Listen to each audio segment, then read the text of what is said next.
Welcome back to Just Giants with Grump and the Cranky Fan, your favorite Giants podcast.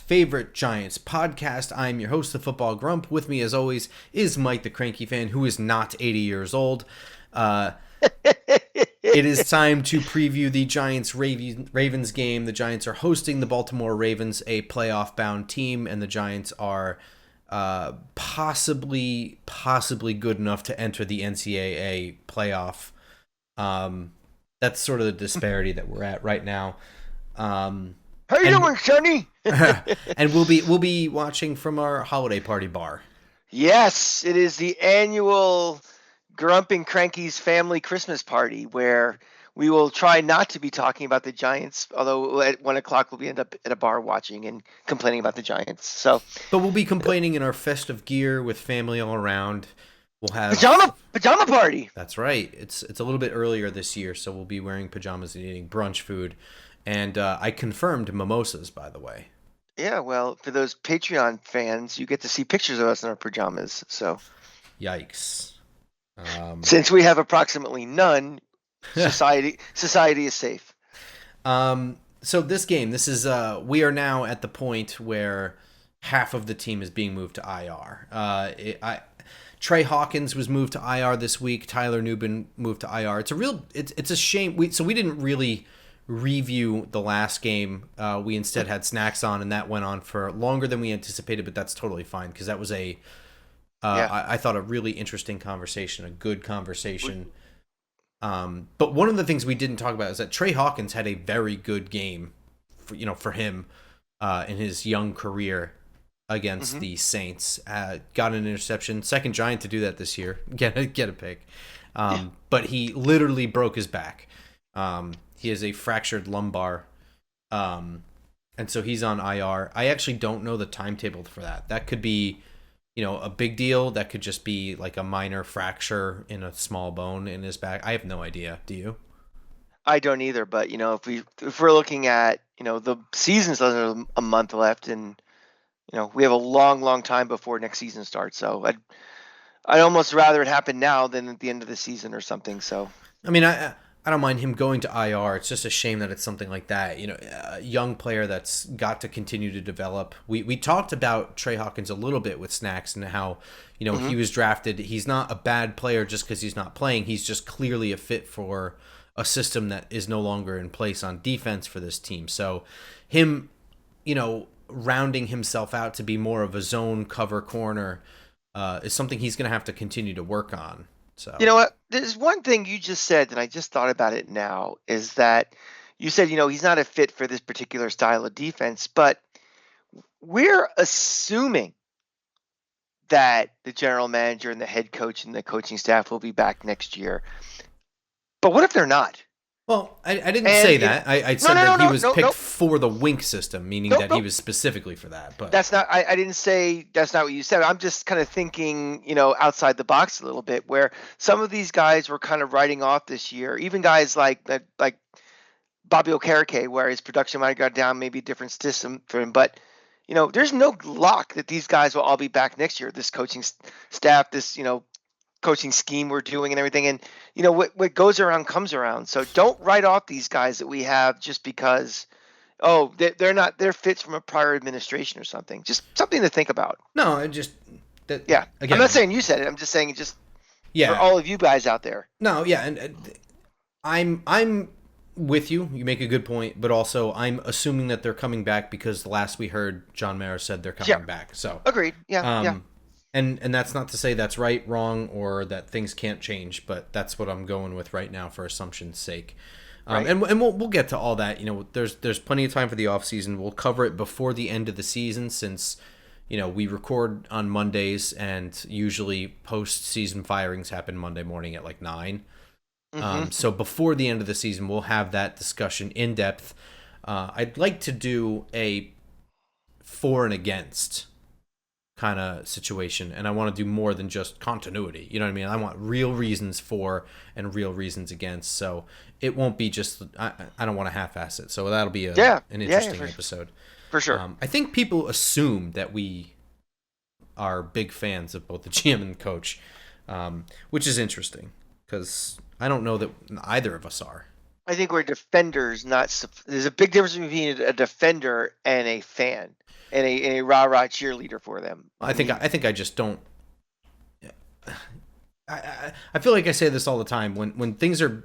We said this about Daniel Jones, was that like there's plenty to criticize, but I won't stand for bullshit arguments. And sometimes people say a lot of things. It's just like, no, that's kind of stupid though. You don't Right. need to make things up. He's had plenty of things against him that you don't need to bolster your argument with bullshit. But and I think the same is true for both this GM and head coach.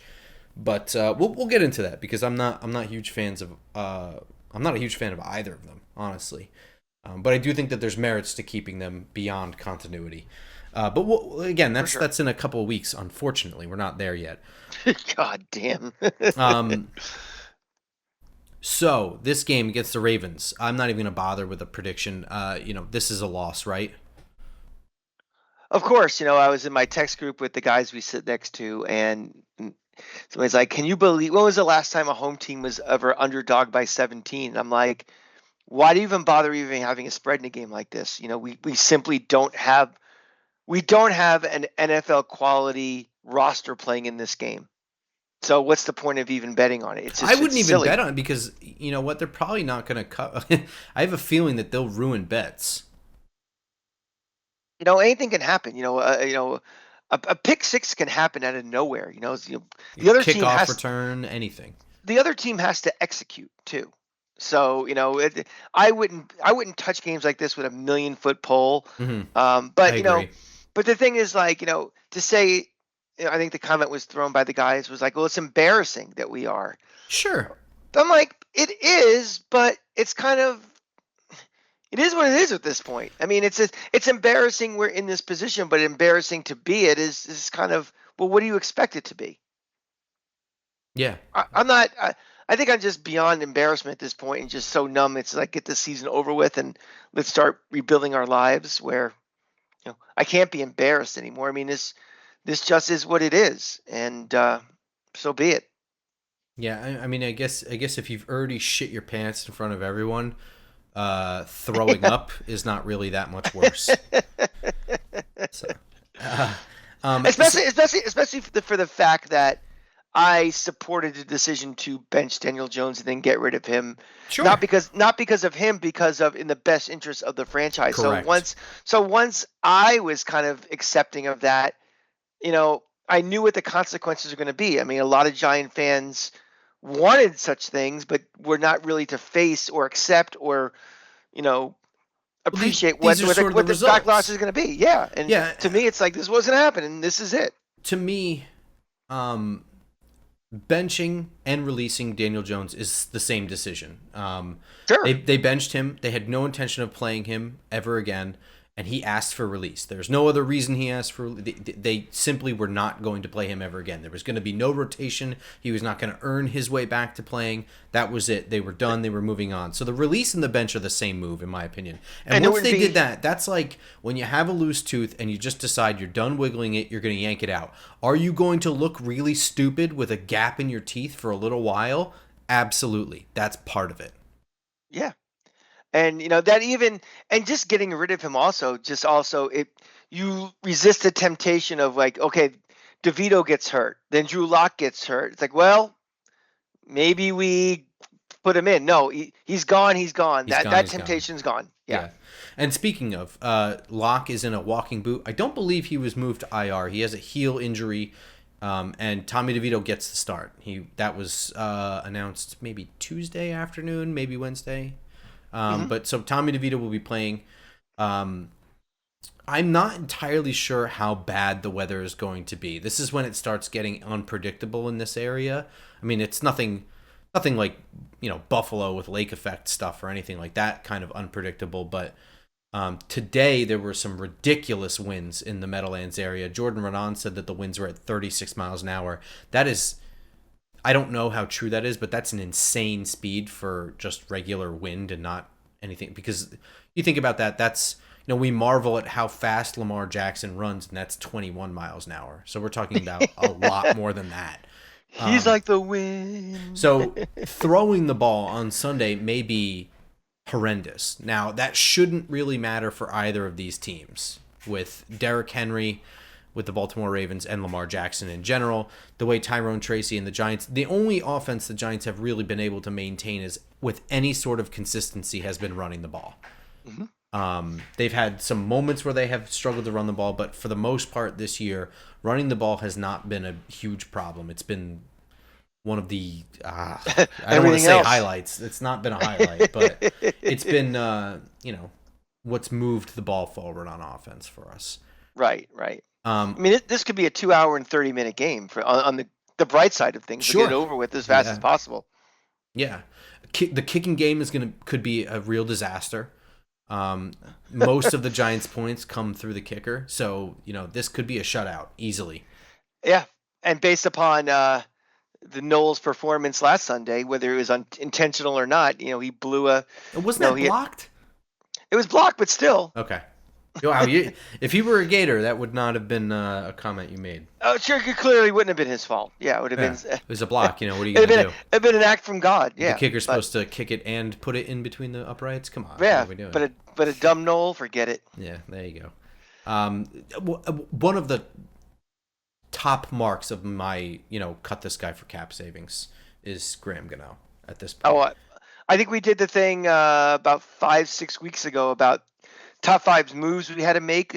Biggest points of need, and number 5 to me was new kicker because of just a quick follow up. Sunday, according to weather.com, 41 degrees, cloudy, winds 5 miles an hour. Okay, so not so bad.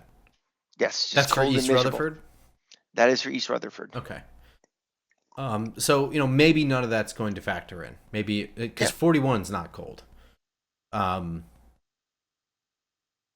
don't anticipate the Giants getting out of this game unscathed. And I think at this point, anyone that's signed for a number of years beyond this or in any way part of their plans moving forward, they're going to shut down if it's any kind of injury that's I don't want to say minor, but like anything greater I think they're just going to toss people straight onto IR, where it's just like if there's any chance that like it might be a struggle for them to get back within the next 3 weeks, it's going to be an IR move. And so I predict that one of either of these two players will be moved to IR. Ooh, it's a new segment, a Just Giants segment.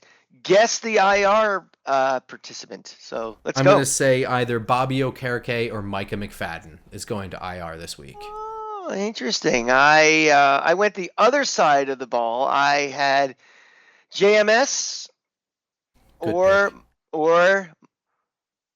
Malik Neighbors. I could see it. Yeah.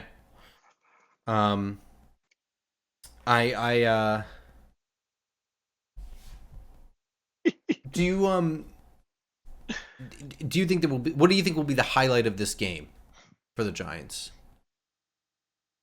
Turnover, some kind of score, big run, big catch, anything? I'm gonna kind of piggyback a little off of what happened last week because we did a pretty decent job with Kamara. I think we're gonna stone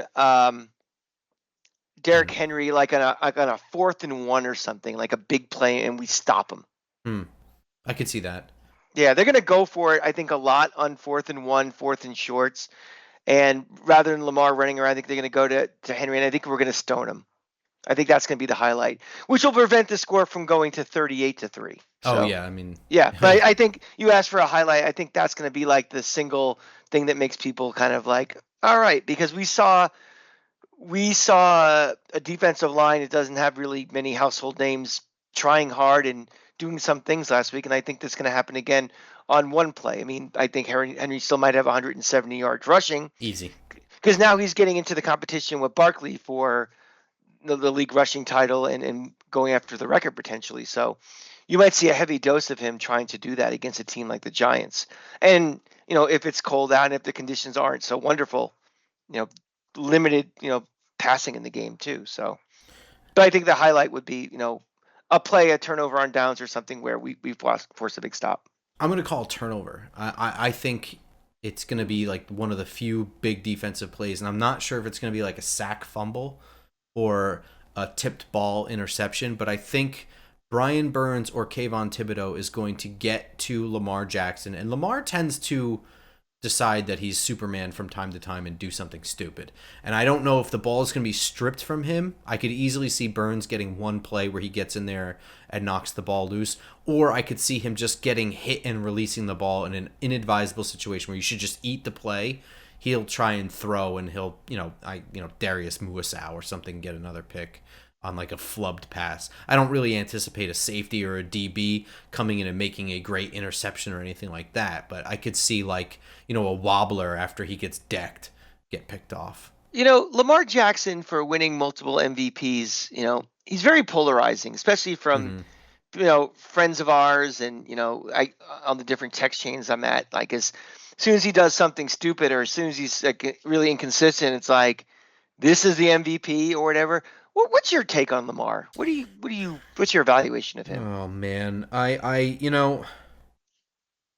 his lowlights are pretty silly. For an MVP, there's plenty of positives that you could list for him, as to why he should be an MVP. But usually, for me, what I look for in an MVP is like consistency, or something Mm-hmm. like that. And I don't think that Lamar Jackson's consistent. Would I want him on the Giants? Absolutely. There's no question. I'm not trying to put the man down, but it's very difficult for me to fall in love with him. He'll a lot of times what is he's able to do that's amazing is extend plays, get out of the pocket, use his athleticism, and allow guys to get wide open. There are certainly examples of him threading the needle, but there are not nearly as many examples of that. I mean, I would say there's as many examples of that as there are of him just like missing guys.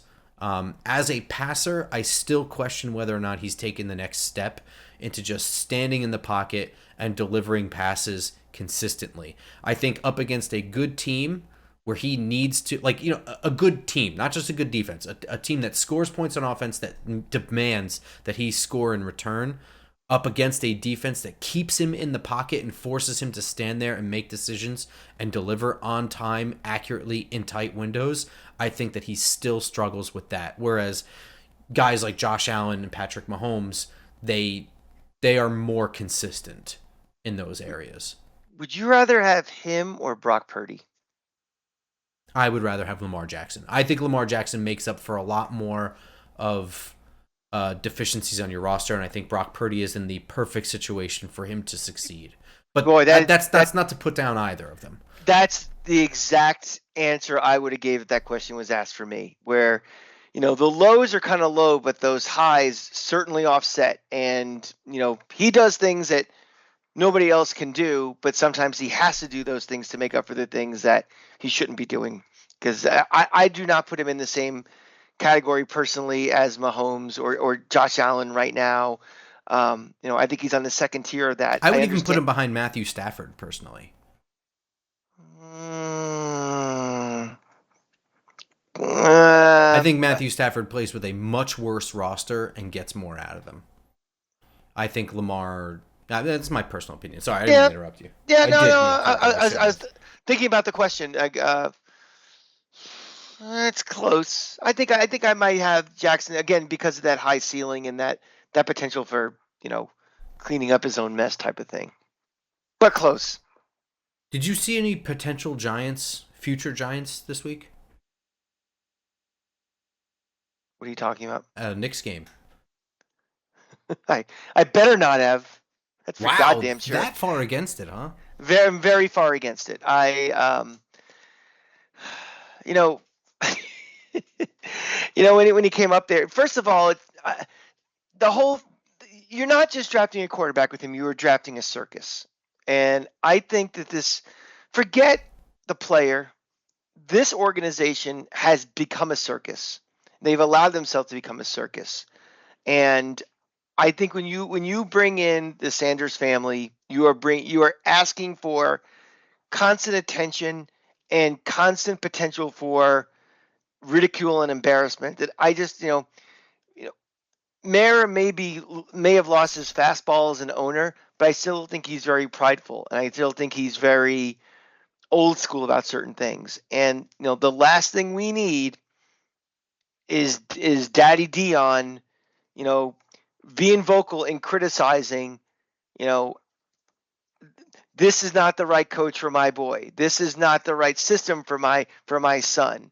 This is not, blah blah blah blah. And I if you're asking me, if it's a coin flip between him and Ward, I've seen Ward in person. I have not seen Sanders play in person. We're this close. I'll take Ward any day, just because I don't need the drama. I don't need the nonsense. Fair enough. Yeah, I mean, it's what we said like a full year ago.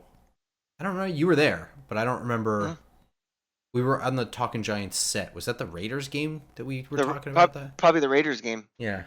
Said the same thing then. It's not the player, it's the circus that scares me, and I don't even know that that's his fault. It's hard to put it against him personally, but. Well, I mean, he invites. He himself does not seem too much of an asshole. Oh, he's an asshole. Remember that he pushed an official after a play because he was whining about a call that didn't go his way. Plenty of players are assholes. I don't think he's done anything that's above and beyond like most other players. He also is like that kid you played in high school with or in Little League where the dad's the coach. Yep. So he is, So I don't know. And I'm not even talking about the fact his father was a Knoll. I mean, he's literally a son of a Knoll, but that doesn't matter to me from this point. I just think that, and also you're playing in a conference you're not playing against elite talent defensively. You're not playing in the SEC. You're not playing in the Big Ten. So for what it's worth, neither is Cam Ward. That's true, but he said he does. He's wrong, but I did see Cam Ward play against Florida, and we were not a very good defense, but there is a lot of talent on that defense, and I mean, they both have. Obviously, we have a long time to go before we start breaking down each quarterback individually, and what we can. This is why losing is important, gang, because we can make that decision ourselves. Do we want to take Sanders, Ward, or go the Travis Hunter route or something? Mm-hmm. When you win meaningless games, that decision no longer becomes yours. It becomes sloppy seconds. So, because the Giants have a player on their roster who, number 69, Corey Durden, I promised Ant Larger that I would summarize our episode with a quote from Fight Club, and you brought me right to it. And that quote is, "It's only after you've lost everything that you're free to become anything." So there you go. There's your Fight Club quote. Wow. Tyler Durden, Corey Durden. Yeah, that fortune cookie moment was brought to you by no one because we have no sponsors. Very good, though. Like it. Do you want to do predictions for the NFC East this week? Yeah, let's do it. The Philadelphia Eagles, right now, Niners and Rams game is a snore fest. I fell asleep 3 times in the first half, by the way, and that's with Cranky wife watching next to me. So that's how bad that game is. So the biggest thing I would say is the Eagles-Steelers game, the Steagles game. The Eagles are home. How do you feel about this game? Insane, but between these two teams, there's only 3 total losses. That's not true. There's 5 total losses between. Is there 5 total losses? Yeah, that's right. The Steelers have 3, Eagles have 2. Well, I can't add. That's another problem, that's your problem, too. Yeah. Yeah, I can't add. So that's that University of Florida education I have. Oof. 3 and 2. But still, who had on their bingo card the combined of 5 losses between those two teams? Certainly not me. By Christmas time. So, am I just not going to believe in Pittsburgh until they're in the Super Bowl this year? Potentially. That's kind of how I feel. I don't really believe in either of these teams, which is insane because there's 5 total losses between the two of them. I'm starting to believe more in the Eagles. I just think they got a little Kavorka going with them, and I think having an elite guy like Barkley who's playing really, really well and is a difference maker, and the fact that they are so good, 3rd and 1, 4th and 1 around the goal line and stuff. I think that's something. I'm gonna go with the Eagles.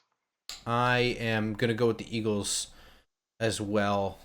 But I could see them losing this game very easily. They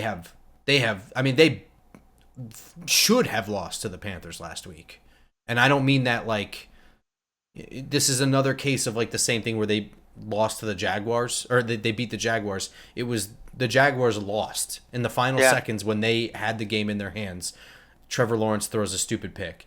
And the Panthers, Xavier Legette drops a pass that was in his mitts, wide open in the middle. Like, I mean, wide open. Not like exaggerated. I mean, they forgot to cover him wide open.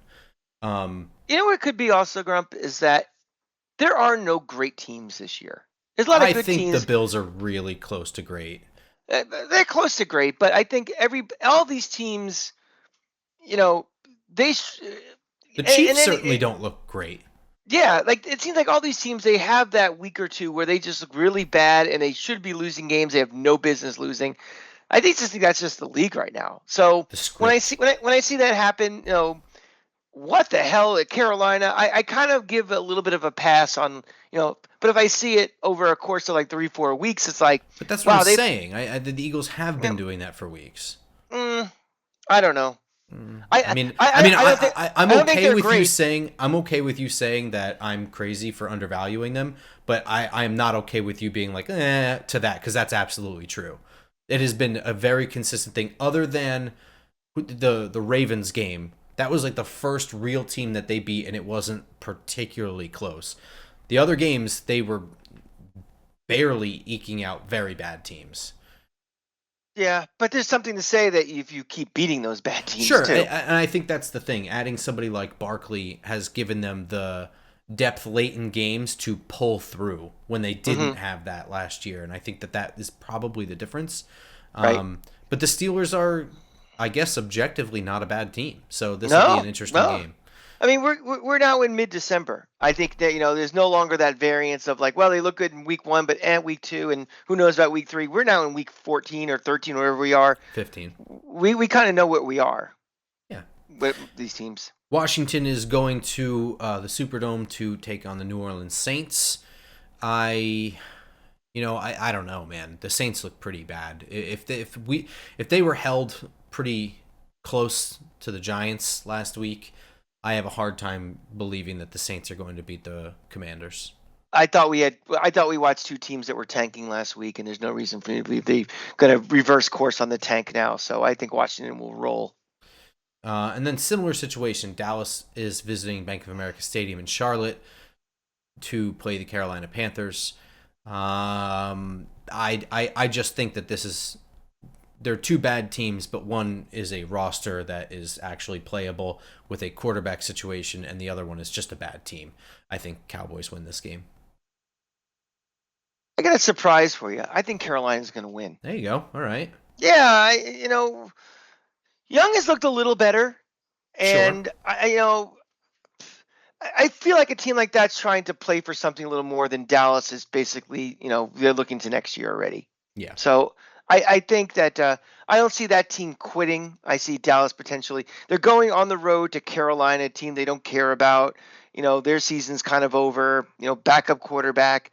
I'm gonna go on a little bit of a limb and say Carolina wins this one. I mean, as far as I know, Cooper Rush is still playing, and as bad as he's playing, I still think that he gives them a better chance to win than Trey Lance. At this point, multiple teams Sure. have realized that Trey Lance was a bad decision by the 49ers. The fact that Trey Lance did not come in and play the second Dak Prescott went down pretty much tells you all you need to know about Trey Lance. Yeah. But I guess we'll see. I don't know who is starting for the Cowboys next week, and anything could happen too. Cooper Rush could get hurt in the first quarter, and it could be mostly yeah. the Trey Lance show anyway. So Sure.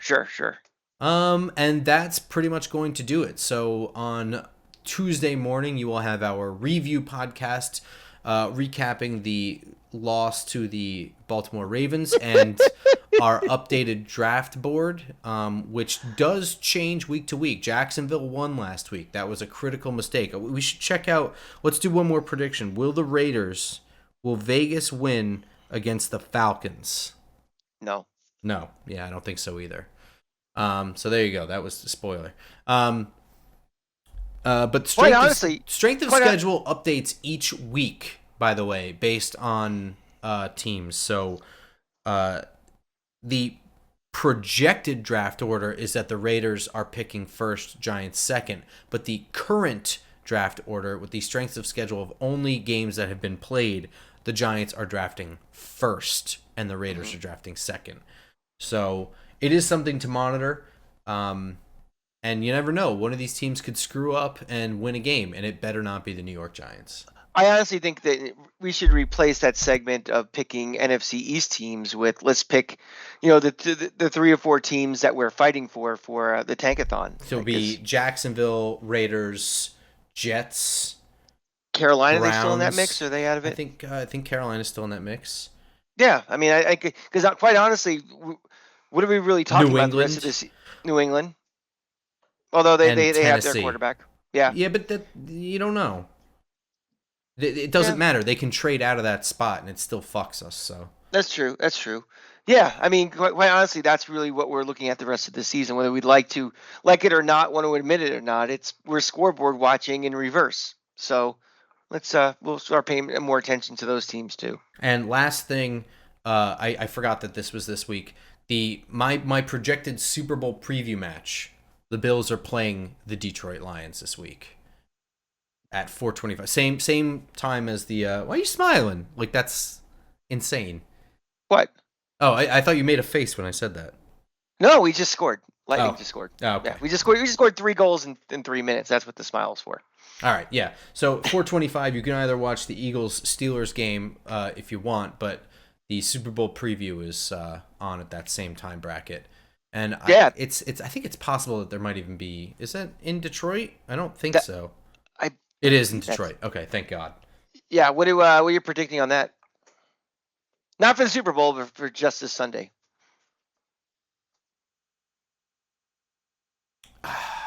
I don't know, man. I don't know.